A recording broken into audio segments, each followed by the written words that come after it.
దోస్త్కి సంబంధించిన seat allotment అయితే నిన్న రిలీజ్ చేసిండ్రు. సో ఆల్మోస్ట్ మనకి 89,572 మెంబర్స్ రిజిస్టర్ చేసుకున్నారు. కానీ దీంట్లో ఓన్లీ 65,191 మాత్రమే వెబ్ ఆప్షన్స్ ఇచ్చుకున్నట్లయితే ఉన్నారంట.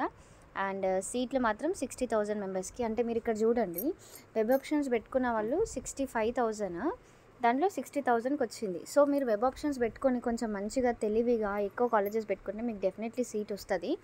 ఇప్పుడు ఫేజ్ 1లో రాని వాళ్ళు ఫేజ్ 2 అయితే అస్సలు మిస్ చేసుకోకండి.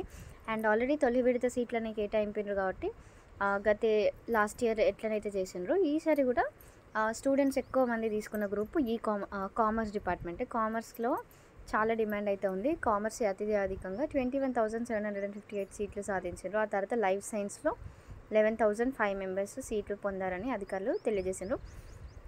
నెక్స్ట్ ఫిజికల్ సైన్స్లో 15,000 మెంబర్స్ అండ్ ఆర్ట్స్లో 5,986 మెంబర్స్ అయితే జాయిన్ అవ్వబోతున్నట్టు అలాట్మెంట్ అయితే ఇవ్వడం జరిగిందంట. ఫేజ్ 2 కూడా మనకి స్టార్ట్ అవుతుంది. ఫేజ్ 2 కూడా మళ్ళీ రిజిస్ట్రేషన్ చేసుకొని మీరు వెబ్ ఆప్షన్స్ ఏవైతే ఉంటాయో అదైతే పెట్టుకోండి. ఎక్కువ కాలేజెస్ పెట్టుకోండి.